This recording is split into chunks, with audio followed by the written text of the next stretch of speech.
آمنت بالله وملائكته وكتبه ورسله واليوم الآخر والقدر خيره وشره من الله والبعث بعد الموت لا إله إلا الله آمنت بالله وملائكته. Taib. Tahun ketiga, jadi tahun kedua, 2/3 ya. Pada tahun ketiga, di mana di tahun itulah Dajjal keluar, total 100% air dari langit tidak Allah biarkan turun, dan tanaman-tanaman hewan-hewanan yang ada di muka bumi Allah biarkan mati. Hanya segelintir binatang berkuku saja yang Allah biarkan hidup. Para sahabat malah bertanya, ya Rasulullah, jika zaman itu kami temukan, apa yang kau perintahkan kami? Apa makan minum kami saat itu? Jawaban Nabi adalah, makan minum kalian saat itu adalah zikir. Makan minum kalian saat itu adalah zikir. Subhanallah walhamdulillah wa la ilaha illallah wallahu akbar. Manusia berzikir. Yang beriman, Pak, saat mereka berzikir subhanallah walhamdulillah wa la ilaha illallah wallahu akbar, subhanallah walhamdulillah wa la ilaha illallah wallahu akbar, siapa yang berzikir dan dia berdoa, menjadikan zikir tersebut dapat mengenyangkan perutnya, dapat menghilangkan dahaganya. Dan Rasulullah mengatakan, makan minum kalian pada time itu adalah zikir. Tapi yang boleh memiliki keyakinan macam itu pasti orang yang beriman saja, betul? Sementara orang yang tipis iman, alah, zikir bisa ngenyangin perut, jangan mau dibohongin. Kaum muslimin, tapi memang kata Rasulullah, makan minum kalian pada hari itu adalah zikir. Taib, 3 tahun berturut-turut, sekedar informasi. Silakan buka berita dunia sekarang. BMKG dunia mengumumkan 2019 sampai 2022 di muka bumi ini akan mengalami kemarau panjang dan panas yang ekstrim. Ada baca? Ada baca berita ini, teman-teman? 2019 sampai 2022, BMKG mengumumkan bumi ini akan mengalami kemarau panjang. Panas yang ekstrim dan kemarau yang panjang. Akan banyak kelaparan terjadi di muka bumi. Subhanallah, Pak. Coba lihat 2019. Lihat ini, 2019. 2020, ini 1 tahun, ya. Kemudian 2020, 2021, ini tahun kedua. 2021 dan 2022, pas tahun ketiga. Saya tidak berani mengatakan bahwa inilah dia Dajjal akan keluar. Saya tidak berani mengatakan, tapi hanya melihat adanya kesamaan antara hadis dengan fakta yang ada. Begitu saja. Apakah setelah ini Dajjal akan keluar? Sekali lagi saya katakan, Allahu a'lam. Hanya tanda-tanda Dajjal itu akan keluar, nampak dengan 3 tahun panas dan kemarau panjang di muka bumi.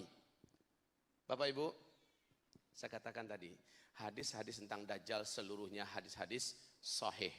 Bahkan ada hadis yang tingkatnya sampai ke tingkat mutawatir. Pertanyaan berikutnya, lalu Dajjal keluar pada tahun yang ketiga dari panas yang ekstrim. Apa yang harus kita ketahui? Dan siapa sebenarnya Dajjal? Maaf, ada yang kenal dengan Dajjal di antara Bapak Ibu? Ada yang tahu tentang Dajjal? Kenal Dajjal ya enggak lah, insya Allah. Belum pernah ketemu, belum pernah minta sign. Tapi tahu tentang Dajjal ada dengar ya. Hanya saja information yang kita dengar berkaitan dengan Dajjal selama ini menyesatkan. Dajjal itu matanya 1, ya kan? 1. Kemudian dia itu tinggi, besar. Kalau dia masukkan kakinya ke laut hanya semata kaki. Kalau dia berjalan 2-3 negara boleh dia lewati. Kalau dia bersuara di timur, yang di barat boleh mendengarkan suaranya dengan jelas. Kalau dia kencingi 1 kota, maka kota itu akan banjir. Semuanya adalah informasi yang menyesatkan. Karena bukan itu yang Dajjal. Nabi merincikan tentang Dajjal itu siapa. Secara global saya akan ceritakan dan saya sebutkan pentingnya mengetahui tanda-tanda Dajjal itu. Kaum muslimin, Dajjal itu kata Nabi SAW, boleh saya minta satu kursi? Ya, saya minta satu kursi. Tak apa, kursi yang putih juga boleh.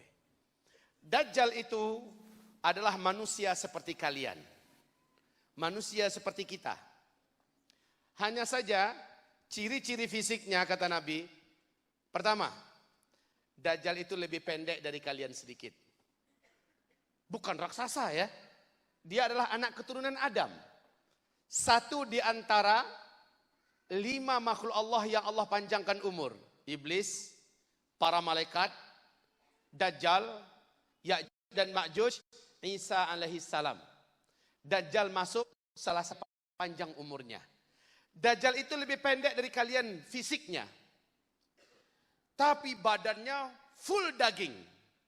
Sekel. Ya.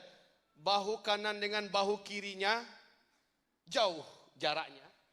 Dadanya lebar. Dan itu full daging, bukan belemak. Belemak itu apa? Memang lemak ya? Bukan nasi lemak. Full daging, sekel. Ya. Kemudian kata Rasulullah SAW, rambutnya kribo. Keriting-keriting yang sampai tebal begitu. Warna kulitnya putih pucat seperti mayat. Dan ada bercak-bercak merah di beberapa bagian kulitnya. Begitu Pak. Kemudian Rasulullah menyebutkan Dajjal tersebut, kedua bola matanya seperti mau lepas dari sarangnya. Nah ini, 2 bola matanya, bukan 1. Kedua bola matanya seperti mau lepas dari sarangnya. Hanya mata yang sebelah kanan tertahan dan tertutupi oleh daging kening ini. Daging ada di kening meleleh ke bawah, ya. Lalu menutup sampai nempel ke pipi. Bagian ujung daging yang meleleh tadi itu bergelantung seperti jengger ayam. Jelek sekali. Dari luar kelihatan bola mata yang sebelah kanan itu sudah mau lepas betul. Untung ditahan oleh daging yang menutupi ini. Sementara mata yang sebelah kiri benar-benar sudah hampir lepas.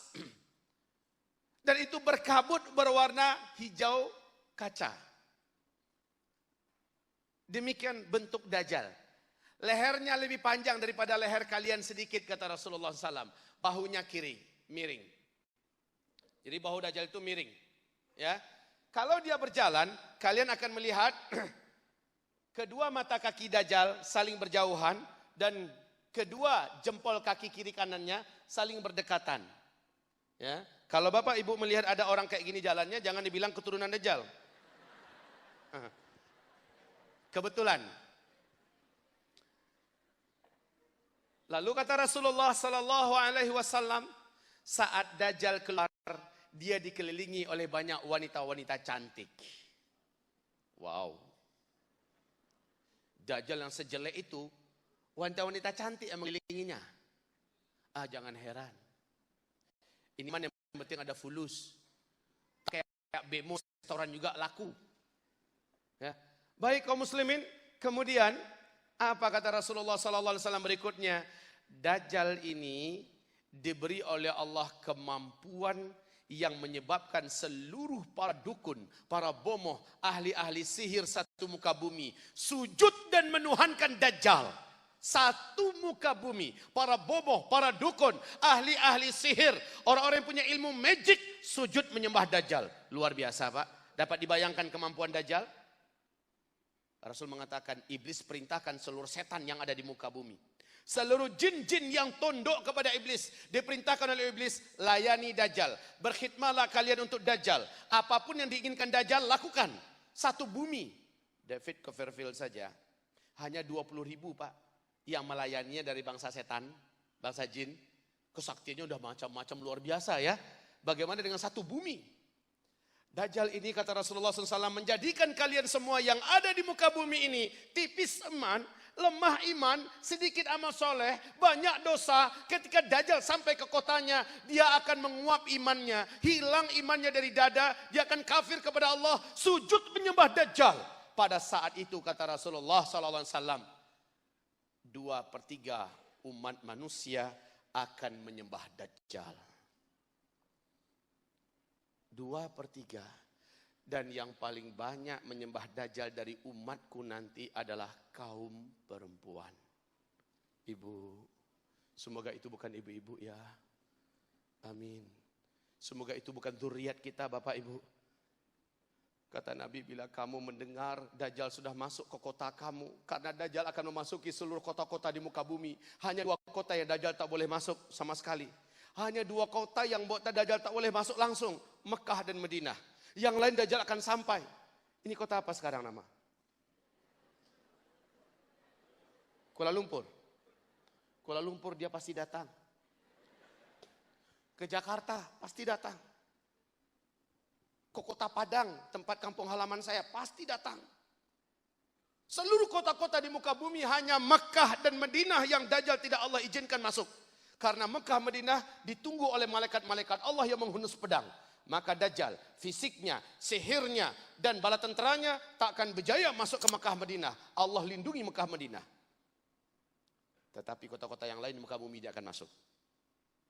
Dajjal memiliki kesaktian yang menyebabkan manusia benar-benar akan terpesona dengan kesaktiannya, tertipu dengan kemampuannya, lalu mereka murtad kepada Allah dan mereka yakin inilah yang Allah, inilah yang Tuhan. Ya Allah, ya Rabbi. Nabi berkata tentang masalah Dajjal, apabila kamu dengar Dajjal sampai ke kota kamu, maka segeralah bawa istri-istri kamu ke dalam rumah. Bawalah mak-mak kamu masuk ke dalam rumah. Bawalah anak-anak perempuan kamu masuk ke dalam rumah. Bawalah saudari-saudari perempuan kamu masuk ke dalam rumah. Ikat mereka, ikat kaki tangan mereka, tambatkan di tiang-tiang dalam rumah, tutup pintu rumah, tutup jendela, baca surat Al-Kahfi di dalam rumah. Sampai kamu dengar pasti Dajjal sudah berambus dari kota kamu. Awas, ini bimbingan Nabi. Kenapa demikian? Dajjal Bu, dia masuk ke kota manapun, Dajjal akan langsung menyebarkan sihirnya. Akan langsung menyebarkan magicnya. Akan langsung menyebarkan hipnotisnya. Yang menyebabkan orang-orang yang tipis dan lemah akan kena oleh sihir ini dan ingin sekali, kuat sekali hatinya ingin keluar dari rumah. Kuat sekali hatinya ingin keluar dari rumah. Oleh karena itu Nabi perintahkan para wanita ikat. Ikat mereka. Karena wanita pada saat itu akan sangat lemah imannya. Sihir Dajjal akan masuk ke dalam rumah seperti menghimbau dan menarik kita untuk keluar dari rumah. Padahal kata Rasulullah, jika kamu dengar Dajjal masuk ke kota kamu, jangan pernah berjumpa dengan Dajjal. Jangan pernah berjumpa dengan Dajjal. Dan nanti akan ada seorang lelaki dari umatku yang merasa imannya sangat kuat. Tidak mungkin dia akan murtad ketika dia berjumpa dengan Dajjal. Maka dia dengan sangat percaya diri keluar dari rumah. Keluar dari rumah berjumpa dengan Dajjal. Saat dia bertatap-tatapan dengan Dajjal, menguaplah imannya, dia langsung sujud menyembah Dajjal.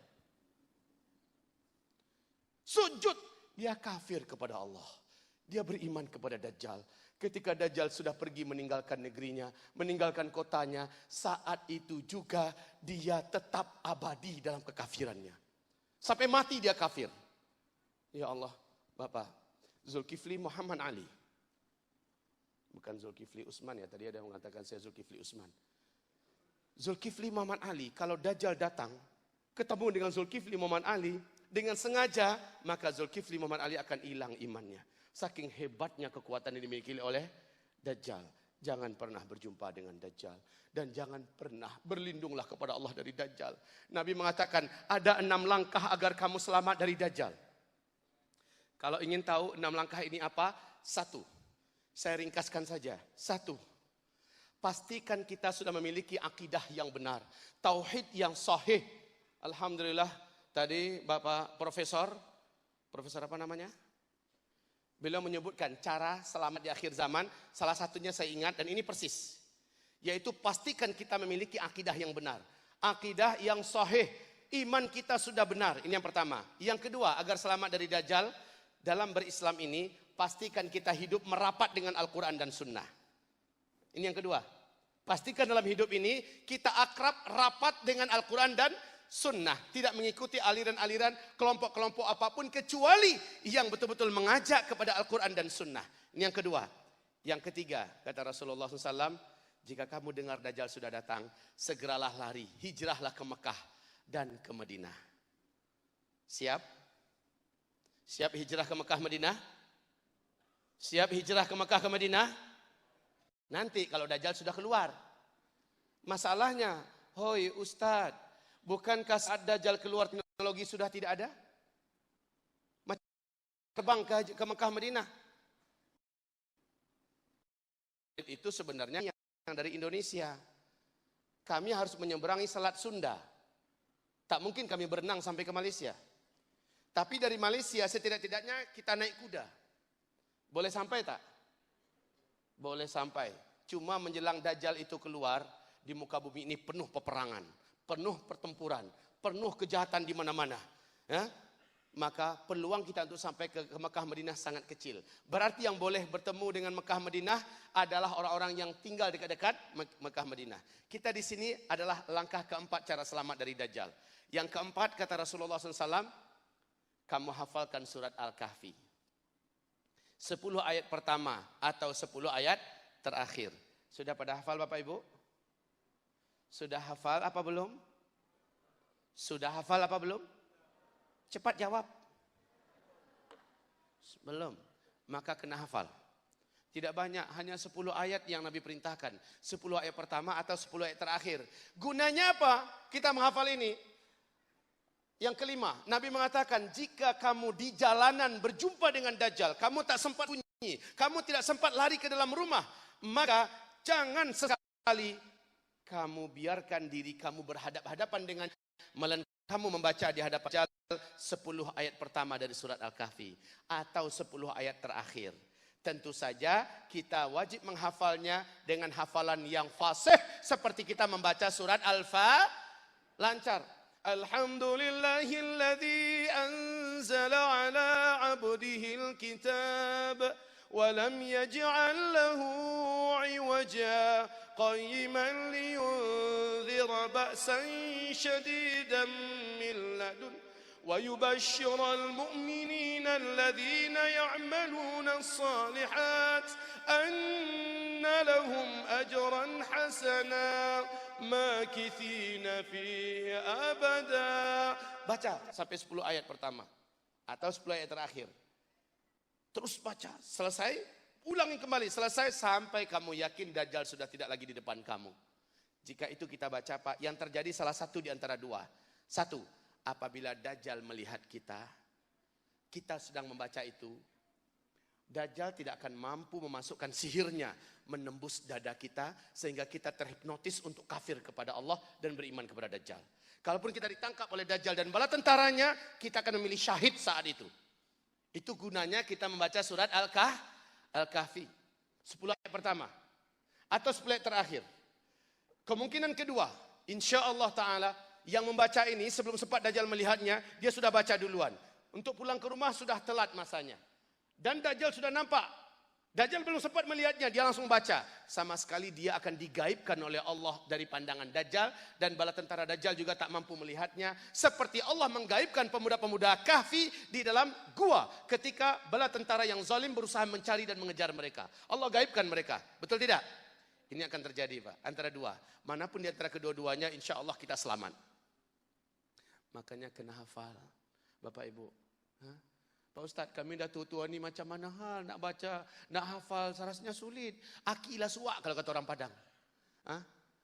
Kita sudah tidak punya ingatan yang kuat. Insya Allah Ibu, kalau Ibu mohon dengan sungguh-sungguh kepada Allah, insya Allah one day one ayat.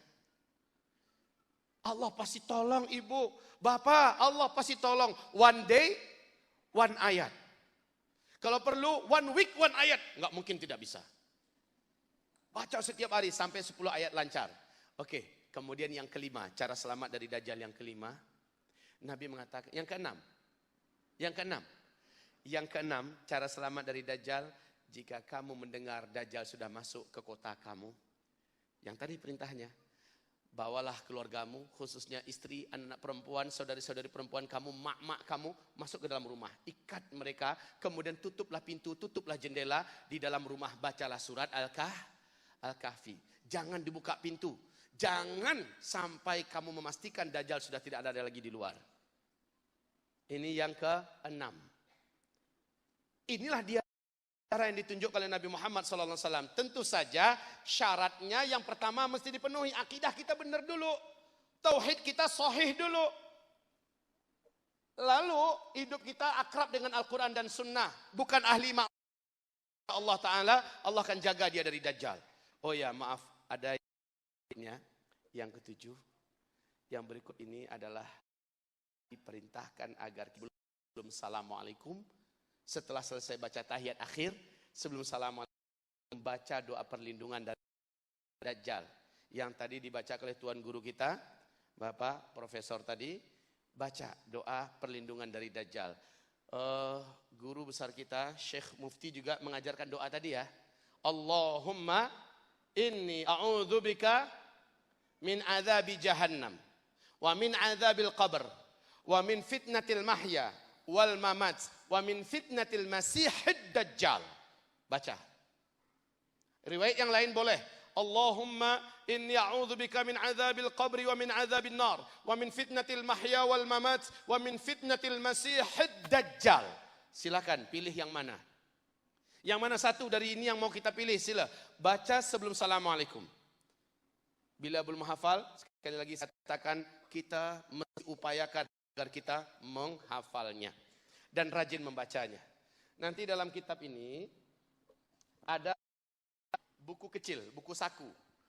Di dalamnya terkumpul hadis-hadis yang sangat kuat, hadisnya sahih dari Rasulullah untuk membentengi dan menjaga kita di akhir zaman. Tolong nanti buku kecil tersebut, buku saku itu dibawa. Rajin-rajin membacanya dan upayakan mulai menghafalnya. Taib. Selanjutnya Bapak Ibu, Dajjal ini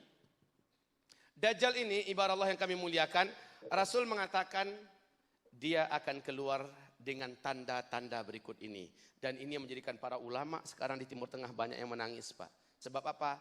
Tanda-tanda Dajjal akan keluar telah Allah perlihatkan.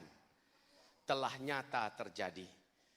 Di dalam hadis yang diceritakan oleh Fatimah binti Qais. Hadis ini sahih Imam Muslim.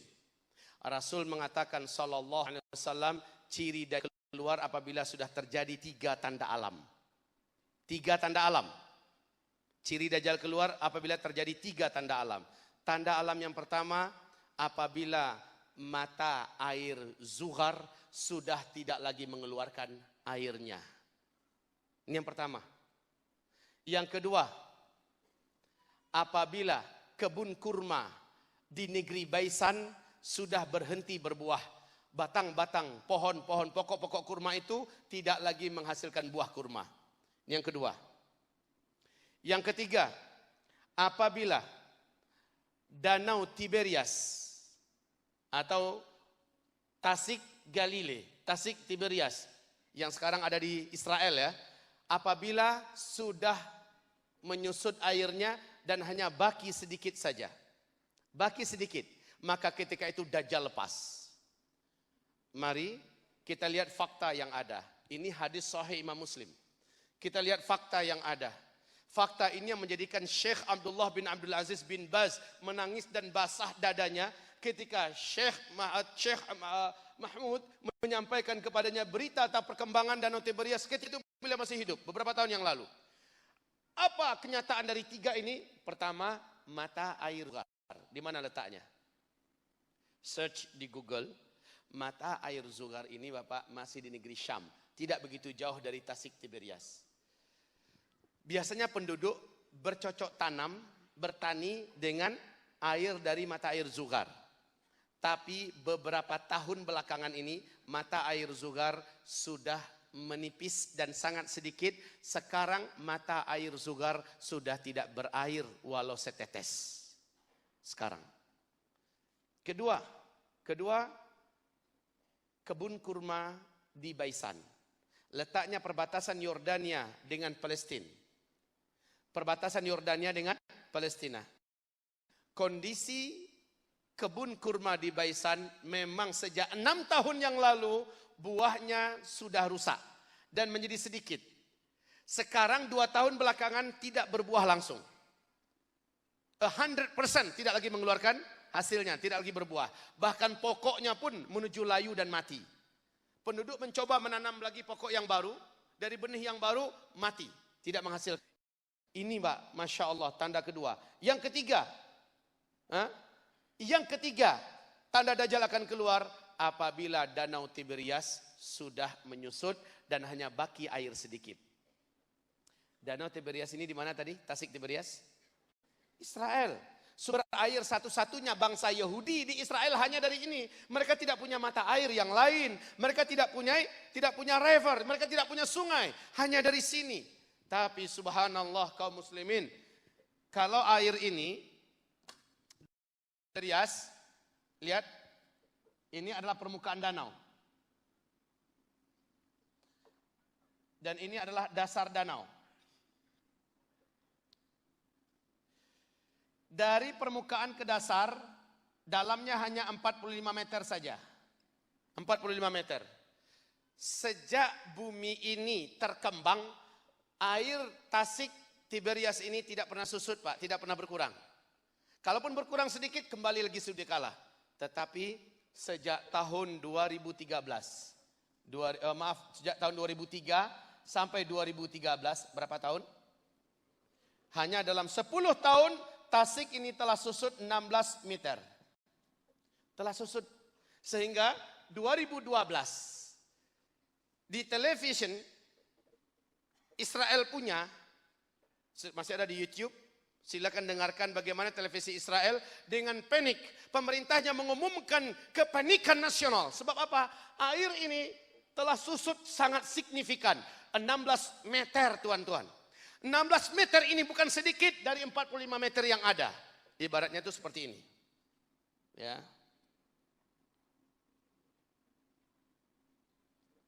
Dan akhir 2015, Tasik ini telah mulai menunjukkan bagian yang paling menonjol dari dasar Tasik sudah kelihatan seperti pulau kecil.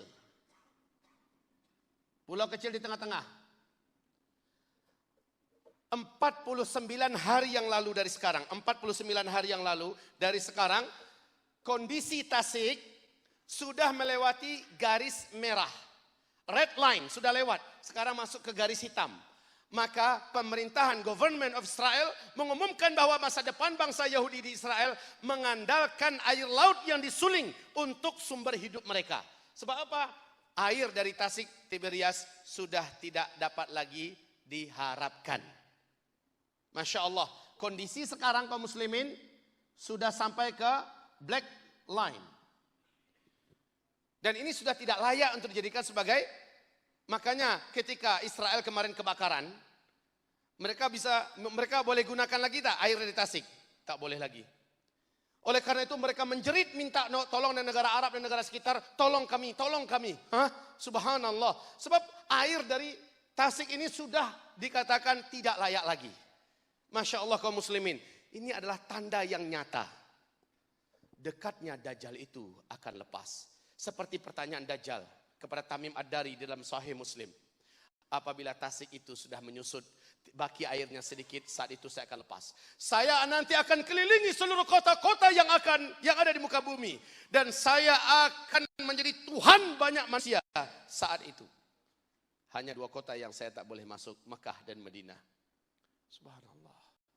Tanda-tanda ini nampak sekali. Kaum muslimin, nanti silakan di sini dibaca. Ada hadis Nabi Muhammad SAW berkaitan seorang lelaki remaja dalam kitab ensiklopedia akhir zaman. Rasul mengatakan seorang lelaki remaja saat berjumpa dengan Dajjal, Dajjal tak kuasa untuk tundukkan dia. Dia tak nak sujud. Macam mana Dajjal buat, dia tak nak sujud. Dia tetap berdiri tegak di depan Dajjal. Lalu Dajjal berkata kepadanya, kenapa kamu tidak sujud kepada saya? Manusia banyak sujud dan mereka yakin saya adalah Tuhan mereka. Apa kata remaja lelaki itu? Tidak. Saya hanya sujud kepada Allah yang menciptakan saya dan kamu. Kamu adalah Dajjal. Haram bagi kami sujud kecuali hanya kepada Allah. Rasulullah telah menceritakan tentang kamu dalam banyak riwayat dan hadis yang kami ketahui. Kami haram sujud kepada engkau. Dajjal, kata Rasul, marah kepada lelaki ini. Dia jambak rambutnya. Kemudian tangan yang kanan memegang gergaji. Sabda Rasulullah, Dajjal membelah kepala remaja itu hidup-hidup. Dibelah kayak orang membelah agar-agar. Terbelahlah tubuh laki-laki ini menjadi dua belahan. Darah bersimbah di lantai. Dan dia pun meninggal dunia. Dajjal mengelilingi jasad yang telah terbelah dua ini. Dengan satu kali keliling, mulutnya komat kamit membaca mantra-mantra tertentu. Setelah mengelilingi satu kali keliling, Dajjal berkata, "Qum, bangkitlah kamu." Bapak, Ibu, Dajjal memiliki kesaktian yang luar biasa. Lupa saya sebutkan tadi. Kalau dia menunjuk ke langit, entah dari mana datangnya, awan pun berkumpul. Padahal langit sudah beberapa tahun tidak datang awan. Lalu ia tunjuk kepada awan, maka awan itu datang dan menurunkan hujan. Bumi yang tandus, gersang dan mati langsung menumbuhkan rumput yang tebal. Hewan ternak yang menjadi tulang belulang langsung berbungkus daging. Hewan kembali hidup dalam keadaan tubuhnya gemuk, susunya penuh. Kemudian apabila dia menunjuk ke arah kuburan, orang-orang yang pernah ditanam, yang pernah dikuburkan di kuburan itu bangkit semuanya. Dalam keadaan hidup, seolah-olah mereka dulu belum pernah meninggal. Utuh. Padahal kata Nabi, semua yang bangkit dari kuburan itu adalah setan-setan yang menjelma menjadi manusia yang pernah dikuburkan di sana. Sihirnya Dajjal dahsyat sekali. Satu bumi setan berkhidmat untuk Dajjal, ya kan? Tapi untuk pemuda ini benar-benar bukan sihir. Hanya atas izin Allah. Tapi hanya satu kali itu saja. Ketika dia telah mengelilingi satu kali keliling, bisa jadi dia tadi itu baca qomat kamit, berdoa kepada Allah. Wallahu a'lam. Karena ketahuilah, iblis sekalipun beriman enggak pada Allah? Iblis beriman pada Allah. Saya yakin Dajjal itu pasti beriman kepada Allah Subhanahu wa taala. Taib, kaum muslimin, qomat kamit mulutnya membaca mantra-mantra khas. Kemudian, qum. Allah mengizinkan tubuh remaja tadi kembali bertemu, kata Rasulullah SAW. Bertemu, bertaut kembali, menyatu kembali. Dan remaja itu kembali berdiri dan bangkit menghadap ke arah Dajjal lagi. Darah yang tadi bersimbah di lantai masih di lantai. Tubuhnya yang bergelimang dengan darah masih tetap bergelimang dengan darah, tapi sudah kembali utuh dan normal. Dajjal berkata, apalagi kamu tadi sudah saya bunuh. Kamu sudah saya matikan, sekarang kamu saya hidupkan. Itulah tanda kekuasaan Tuhan. Dan saya sudah kasih tunjuk kepada kamu kekuasaan saya. Sujud, kata Dajjal. Apa kata remaja ini kepada si Dajjal? Sorry Jal. Dengan apa yang ente buat kepada aneh, makin yakin aneh, ente asli Dajjal. Hai manusia, ini Dajjal asli 100%. Kafirilah oleh kalian makhluk yang satu ini. Allah lah Rabb kita. Oh, Dajjal makin berang. Dajjal berusaha ingin membunuhnya kali kedua. Tapi pas, Masya Allah, kata Rasul, Dajjal tak kuasa lagi membunuh untuk kali kedua. Kemudian sejak hari itu, Dajjal kehilangan powernya, kehilangan kekuasaannya untuk membunuh manusia manapun saja. Lalu Dajjal perintahkan kepada bala tenteranya, tangkap bocah ini, bunuh dia. Maka dia pun dicincang, dibunuh. Itulah semulia-mulia syahid di akhir zaman. Hamba-hamba Allah yang kami muliakan. Silakan tuan-tuan semua boleh buka saat ini juga, time ini juga di YouTube. Di negeri Arab, televisi-televisi Arab heboh dengan peristiwa pemberitaan di televisi Arab lahirnya seorang bayi laki-laki di Palestina. Bayi ini baru lahir, berbicara dengan bahasa Arab yang fusha, fasih, hanya satu kali. Setelah itu dia normal, seperti bayi-bayi pada umumnya. Apa yang dikatakan oleh bayi laki-laki ini, saya langsung menyaksikan Pak di Qatar TV, dan itu masih ada di YouTube. TV-TV Arab serentak 2004 membuat goncang dunia tentang lahirnya bayi laki-laki di Palestina. Bayi ini berkata begini, Ana rajulun sayaqtuluni Dajjal wala yaqtulu ba'di ahadan abada. Setelah dia melafazkan kalimat itu, dia pun normal seperti bayi-bayi pada umumnya. Tidak mampu lagi berbicara, tidak kuasa untuk memahami siapa-siapa, bayi pada umumnya. Hanya satu kali itu. Akhirnya gempar. Daerah itu, distrik itu gempar. Tokoh-tokoh dan masyarakat membenarkan dan menjadi saksi bagi kebenaran kejadian itu. Sejak itu bayi laki-laki ini dilindungi dan diselamatkan. Kaum muslimin yang kami muliakan, jika berita ini sahih, maka saya bertanya kepada Bapak Ibu, untuk usia remaja, dalam ilmu sosial umur berapa? Hah? Belasan tahun. That's right. Belasan tahun. 12, 13, 14, 15, 16, 17 tahun. Ini usia remaja. Ya. Oke. Berita tadi tahun berapa? 2004. Sekarang masih ada di YouTube. Sila dengarkan langsung, simak langsung macam mana persaksian tokoh-tokoh masyarakat di sana. Apabila 2004, sekarang sudah 2012 dan bahkan mau masuk sekarang 2016 ya. Mau masuk 2017 hanya dalam only 2 weeks ya, masuk 2017. Maknanya usia bayi itu sudah berapa sekarang? 12 masuk ke 13. Artinya sudah mulai memasuki usia remaja. Jika berita ini sahih, artinya dalam beberapa tahun yang akan datang, remaja lelaki itu akan berjumpa dengan Dajjal dan Dajjal membunuhnya. Begitu kan? Maknanya Dajjal sudah sangat keluarnya. Allah Pak Ustadz, itu bisa jadi rekayasa. Banyak pembohongan di zaman ini, apalagi media massa, apalagi television yang memang sengaja banyak berdusta. Ini zamannya kedustaan Pak Ustadz. Oke, saya setuju dengan Bapak Ibu. Bisa jadi ini berita yang dikarang-karang. Berita yang dibuat bohong. Bisa jadi. Ini zaman banyak penipuan, banyak pendustaan ya. Tapi kaum muslimin, siapa yang dapat mengarang-arang 3 tanda yang nyata tadi? Tidak berair lagi mata air Zuhar. Tidak berbuah lagi buah kurma yang ada di kebun kurma Baisan. Dan sudah mengeringnya air di Tasik Tiberias. Siapa yang bisa mengatakan ini adalah dusta? Siapa yang boleh menyembunyikan atau mengarang-arang ini terjadi tiga-tiganya? Tidak ada. Tapi jika berita yang di Palestina tadi tentang lahirnya bayi laki-laki hak, benar, semakin kita Dajjal sudah sangat dekat keluarlah. Inna ilaihi raji'un. Apakah Bapak Ibu semua sudah siap? Sudah siap? Maksud saya sudah siap untuk berjumpa dengan Dajjal? Na'udzubillah. Kita wajib berlindung pada Allah. Di masa kita dia keluar atau tidak, kita tetap diperintahkan Rasulullah berlindung dari Dajjal. Wahai hamba-hamba Allah yang kami muliakan, saat-saat Dajjal akan keluar, tanda-tandanya semakin nampak. Seandainya waktu saya longgar, saya akan ceritakan kepada Bapak tanda-tanda di beberapa negara, Dajjal sudah sangat dekat sekali keluarnya.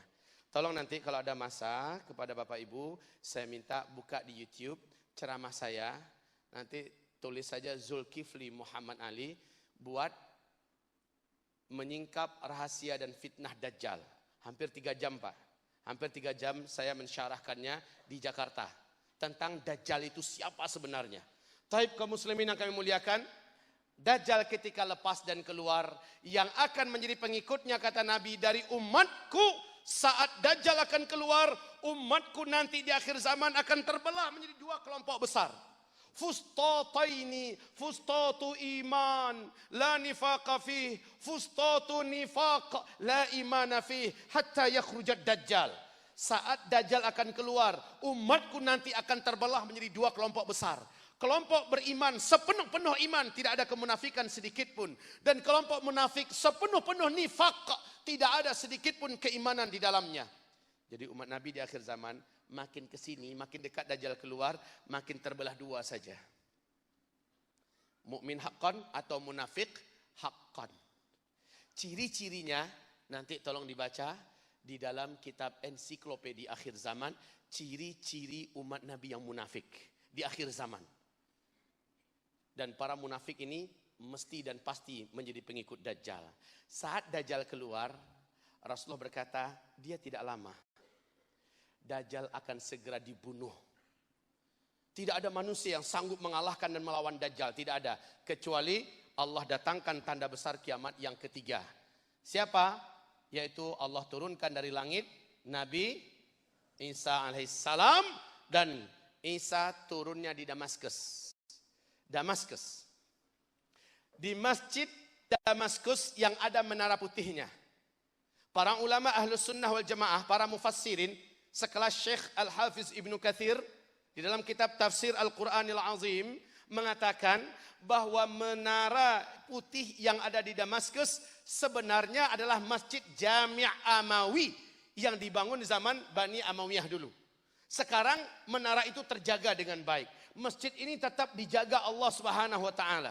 Bashar Asad tidak meruntuhkannya dan tidak menghancurkannya. Isa turun. Saat itu kata Rasulullah, Al-Mahdi dan orang-orang beriman sudah dikepung sejak asar kemarin. Sejak asar dikepung oleh Dajjal di luar. Dajjal dan bala tentara Dajjal, kata Rasulullah, Dajjal ketika keluar, dia keluar di Asbahan. Asbahan di mana Bapak? Iran. Di situ sudah standby, sudah menanti 70.000 lelaki yang kuat-kuat dengan jubah kebesaran khusus agama Yahudi. Para lelaki yang 70.000 itu kata Rasulullah, mereka sudah mempersiapkan senjata-senjata dari pedang-pedang terbaik di akhir zaman. Sebuah berita buat Bapak Ibu semua, Asbahan hari ini resmi sudah menjadi kota Yahudi di Iran. Asbahan sudah resmi menjadi kota Yahudi di Iran. Mereka terjaga, mereka hidup dengan makmur dan sejahtera. Dan Allahu Akbar, hari ini di Asbahan sudah standby 70.000 laki-laki yang tegap-tegap, sehat-sehat, kuat-kuat, dan senjata mereka adalah dari besi-besi, dari pedang-pedang yang terbaik yang ada, yang bisa dibuat oleh manusia Pak. Sekarang ini sudah standby. Mereka sangat yakin tuan besarnya sebentar lagi akan muncul. Dunia akan ditaklukkan. Ini keyakinan kaum Yahudi. Dajjal mengepung Al-Mahdi. Al-Mahdi di dalam Masjid Jami' Amawi. Asar, pas waktu malam, orang-orang beriman tahajud. Kemudian waktu subuh masuk, Al-Mahdi perintahkan. Al-Mahdi kapan munculnya? Pasca Duhan ya, ini Al-Mahdi. Nah, umat Islam sudah bersatu di belakang Al-Mahdi. Al-Mahdi menaklukkan Jazirah Arab. Al-Mahdi menaklukkan Iran, menaklukkan Rusia, menaklukkan Cina. Blok Timur seluruhnya takluk. Sementara ketika itu kaum muslimin yang kami muliakan, Al-Mahdi dan orang-orang beriman sudah bergabung dengan Amerika dan Eropa. Ini muslim bergabung dengan Amerika dan Eropa. Blok Timur dikalahkan. Rusia, Cina, India, Iran, seluruh kekuatan Blok Timur ditaklukkan oleh Islam dengan Amerika dan Eropa. Seketika kemenangan Allah berikan, lalu kaum salib mengibarkan benderanya. Yahya salib, Yahya salib. Kemenangan ini adalah kemenangan salib. Marahlah umat Islam. Maka di Ghutah, di A'maq dan Dabiq di Rusia, di Suria terjadilah pertempuran yang disebut dengan Malhamah Al-Kubra. Ini Malhamah ya, Malhamah Al-Kubra, atau dalam kitab Injil dan Taurat disebut dengan Perang Armageddon. Perang Armageddon, Malhamah Al-Kubra. 4 hari saja umat Islam menang. Al-Mahdi memimpin umat Islam menang. Kemudian Al-Mahdi umat Islam mengalahkan dan menaklukkan Turkiya.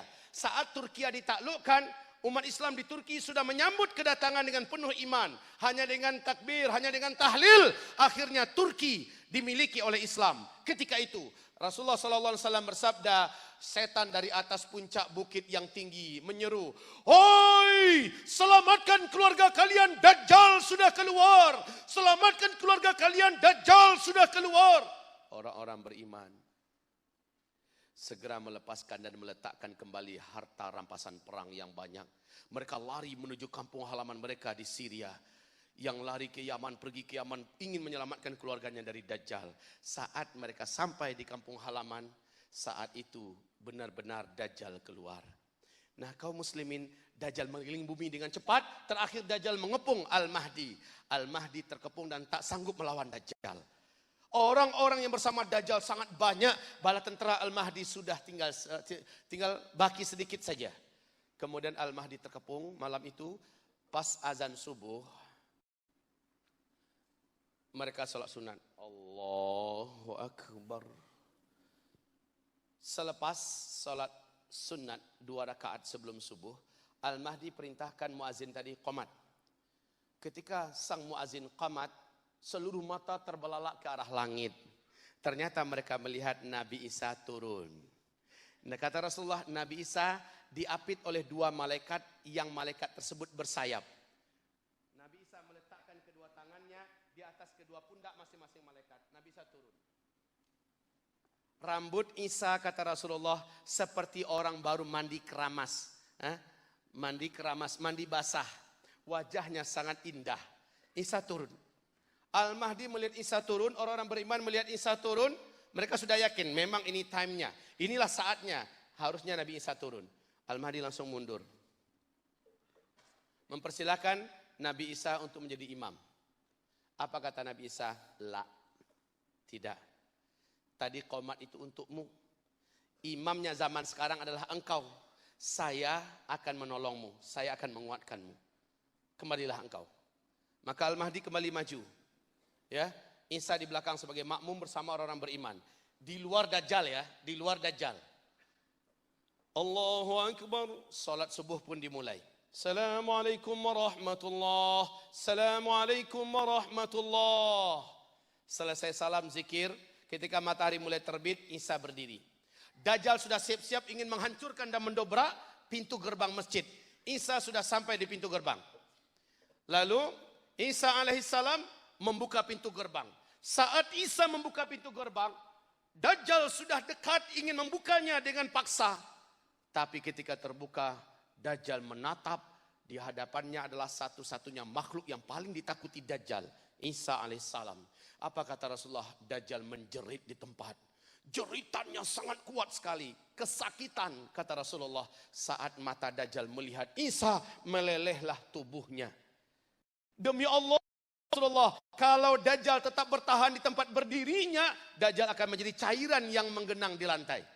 Lalu Dajjal dengan baki kesaktiannya yang ada lari. Kemanapun Dajjal pergi, Isa sudah menunggu di sana. Lari ke timur, Isa sudah di sana. Lari ke barat, Isa sudah di sana. Ente mau kemana boy? Ditunggu oleh Isa. Terakhir, Isa alaihissalam menunggu di Palestina. Di depan pintu Lut. Lalu kata Rasulullah, saat Dajjal sampai di sana, tombak yang dipegang oleh Isa dihantamkan ke tubuh Dajjal. Tembus. Dajjal pun sakaratul maut, mampus. Di tangan Isa satu-satunya, Dajjal terbunuh. Setelah itu Isa kembali bergabung dengan Al-Mahdi dan orang beriman. Kasih lihat, nih Dajjal sudah habis. Orang beriman, bersyukur, bertakbir. Yahudi, bala tentara Dajjal langsung membuang senjata-senjata mereka dan lari.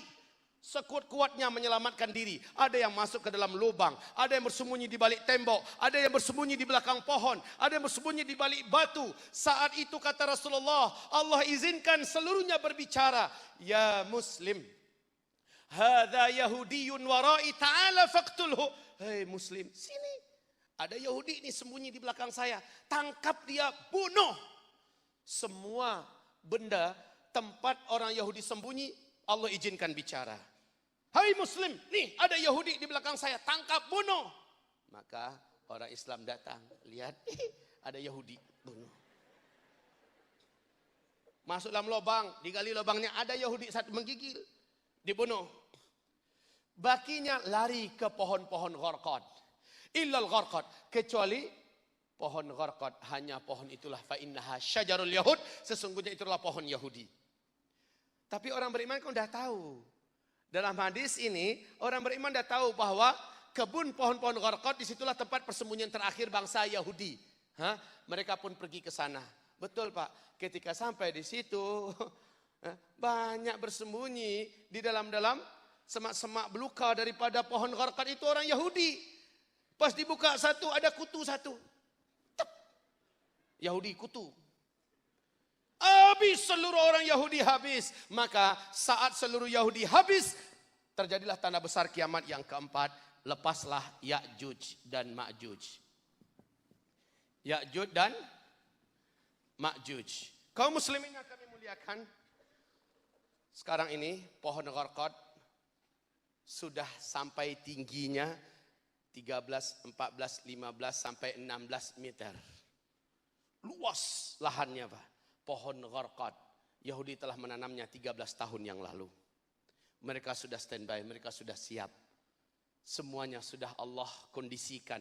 Kaum muslimin yang kami muliakan, tinggal menunggu Ya'juj dan Ma'juj. Nah Bapak kalau Ibu rajin buka-buka YouTube, sekarang ini fenomena tembok Ya'juj sudah ditemukan. Sudah ditemukan. Persis seperti yang digambarkan dalam Al-Quran. Ya'juj dan Ma'juj adalah manusia biasa. Tetapi mereka adalah yang paling brutal, paling kejam, tidak punya hati, tidak punya perasaan. Saat mereka lepas nanti kata Rasulullah, jumlah mereka adalah setiap 1000 manusia, 999-nya Ya'juj dan Ma'juj. Satu yang kita. Makanya Allah haramkan, hai Isa, jangan perangi Ya'juj dan Ma'juj. Mereka tidak akan ada yang mampu mengalahkannya. Larilah, bawa hamba-hambaku yang beriman ke atas gunung-gunung yang tinggi. Allah perintahkan Isa, larilah kamu ke atas puncak Bukit Tursina, bawa orang beriman. Ketika mereka sampai di puncak bukit, Allah bentengi dengan benteng gaib, sehingga Ya'juj dan Ma'juj tak boleh nak tembus ke atas. Mereka melihat Isa, mereka melihat orang beriman, tapi mereka tak boleh masuk. Tetapi kata Rasulullah, sejauh mata memandang, seluruh yang ada di gurun Sahara yang luas, seluruh pemandangan yang luas, seluruhnya Ya'juj dan Ma'juj. Ya Allah, banyak sekali jumlahnya. Ya'juj dan Ma'juj ini Allah ceritakan dalam surat Al-Kahfi. Surat Al-Kahfi. Ayat yang ke-80-an, terus sampai ke ayat ke-90-an, itu surah Al-Kahfi, cerita tentang Ya'juj dan Ma'juj. Mereka dikurung oleh Zulkarnain. Ya'juj Ma'juj manusia biasa. Jangan bayangkan macam makhluk monster. Makhluk dari luar negeri, makhluk dari dalam perut tanah. Tidak, mereka manusia biasa. Hanya hidungnya pesek-pesek kata Nabi. Matanya sipit-sipit. Mukanya macam kuali yang kena tempeleng. Warna kulitnya kuning pucat. Dan mereka menggunakan pakaian musim sejuk, musim salju, musim ais. Ya, mereka jumlahnya sangat banyak kata Rasulullah. Dan Ya'juj Ma'juj akan datang ke seluruh setiap penjuru muka bumi ini. Berarti Ya'juj Ma'juj sampai tak ke Malaysia? Sampai. Semoga Allah lindungi kita semua. Perintah Allah dan Rasulnya adalah jangan coba-coba melawan Ya'juj Ma'juj. Mereka tak akan mampu dilawan. Yang diperintahkan sembunyi. Bagi hidup di antara kita, diperintahkan jangan lawan. Isa saja yang perkasa, Al-Mahdi saja yang gagah, tidak mampu melawan, disuruh sembunyi. Taib kaum muslimin yang kami muliakan. Setelah itu, Ya'juj Ma'juj Allah sendiri yang binasakan. Masa antara Dajjal dengan Isa hanya 1 tahun 2 bulan 2 minggu sahaja. Tidak lama ya. Antara Dajjal ke Isa 1 tahun 2 bulan 2 minggu. Dari Isa ke Ya'juj sangat dekat saja. Saya tidak tahu hadisnya berapa lama, tetapi kalau ini ada gambaran hadisnya, Isa ke Ya'juj Ma'juj saya tak tahu. Hanya saja waktunya tak lama. Setelah Yahudi dihabisi, maka Ya'juj Ma'juj pun lepas. Macam tu. Tuan-tuan, puan-puan yang kami muliakan, saat Ya'juj dihabisi oleh Allah, dalam tubuh Ya'juj itu muncul ulat. Ulat yang sangat banyak menggerogoti dan memakan tubuh Ya'juj dan Ma'juj. Satu bumi Ya'juj Ma'juj menggelepar serentak. Mereka mengerang nyawa, sakaratul maut. Satu bumi ini Ya'juj dan Ma'juj. Allah datangkan bakteria, kuman-kuman yang sangat banyak yang menghabisi Ya'juj Ma'juj. Mereka pun mampus. Kemudian Nabi Isa dari atas Bukit Tursina berdoa, ya Allah, tidak ada satupun tenaga di bumi ini yang mampu membersihkan bumimu dari bangkai-bangkai Ya'juj dan Ma'juj. Ya Allah, bersihkanlah mereka dengan caramu. Maka hari yang siang terang benderang langsung menjadi gelap gulita. Dari langit timbul gelombang hitam yang sangat banyak. Dan gelombang ini menjadikan tidak ada satupun cahaya yang tembus ke bumi. Langsung gelap gulita, tengah hari Pak. Tengah hari itu langsung gelap gulita. Apa kiranya? Ternyata kata Rasulullah, burung-burung yang sangat besar dan jumlahnya sangat banyak terjun menukik ke arah bumi. Terbang menuju ke arah bumi. Burung tersebut lehernya, besarnya dan bentuknya mirip dengan leher-leher onta. Mampu kira-kira Bapak bayangkan seberapa besar burung tersebut? Lehernya saja mirip bentuknya dan sama besarnya dengan leher-leher onta. Burung tersebut saking banyaknya langit menjadi gelap gulita padahal itu adalah siang hari. Gelap gulita seperti tengah malam. burung tersebut landing. Saat mereka sampai, setiap burung mengambil bangkai Ya'juj Ma'juj dan dibawa terbang. Dibawa terbang. Jumlah burung yang begitu banyak.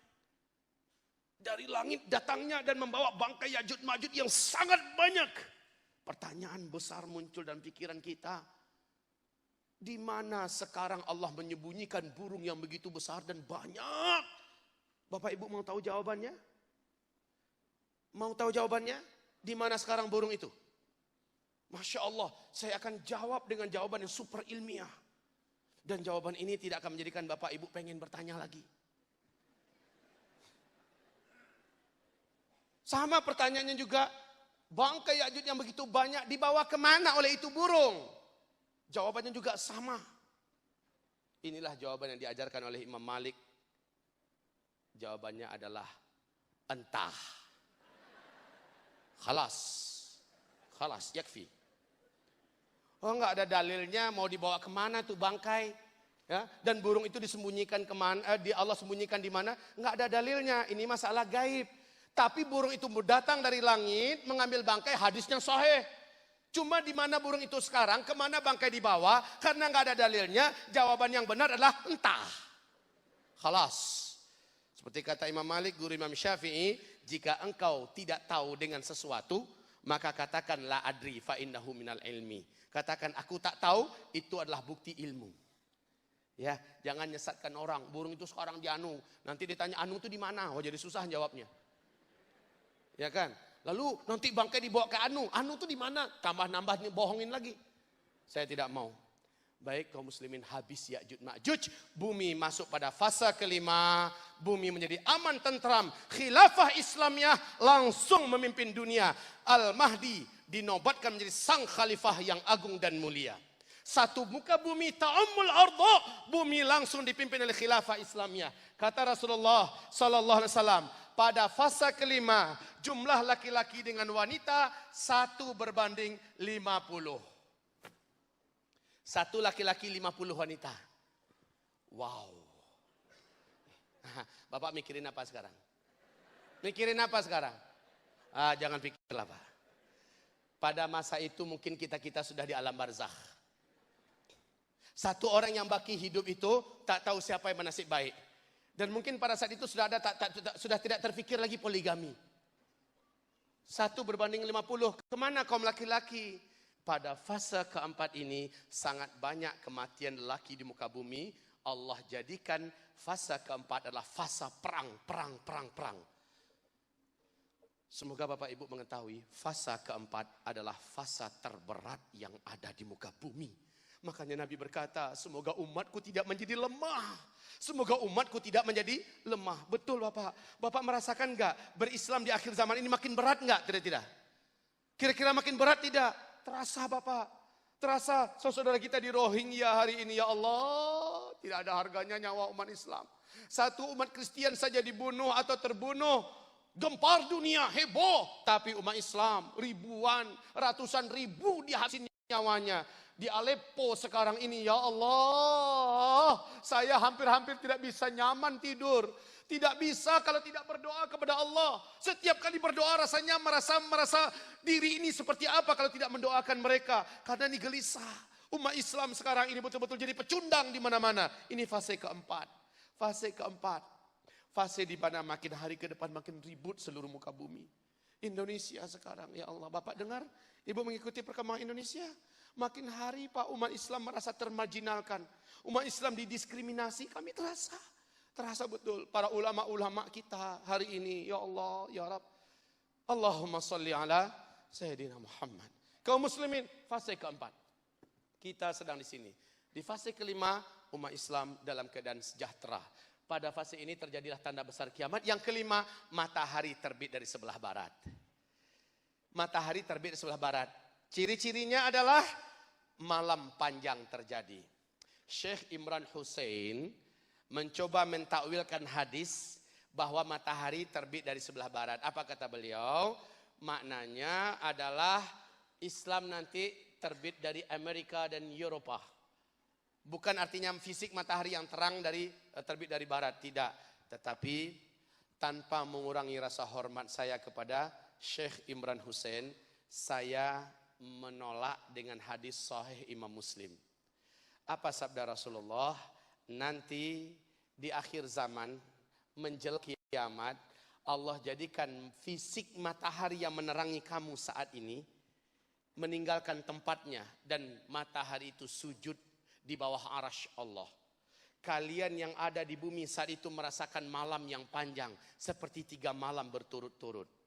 Lalu Allah perintahkan matahari, kembalilah engkau ke tempatmu semula. Kemudian terbitlah engkau dari arah biasanya engkau tenggelam. Maka matahari pun kembali.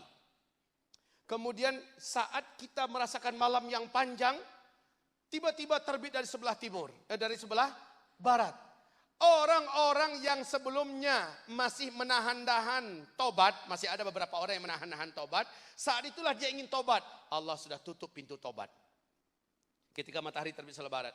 Manusia, kata Rasulullah, berlomba-lomba mencari Al-Quran untuk membaca Al-Quran. Pada saat itu, kata Rasulullah, Al-Quran sudah menjadi lembaran-lembaran kertas putih yang sudah tidak ada tulisan-tulisan ayatnya. Ternyata di malam yang panjang itu, tulisan-tulisan ayat-ayat Al-Quran dari mushaf yang ada ditarik ke langit oleh Allah Subhanahu wa ta'ala.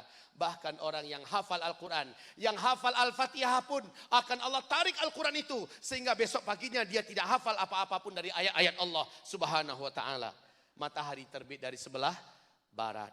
Matahari terbit sampai setengah.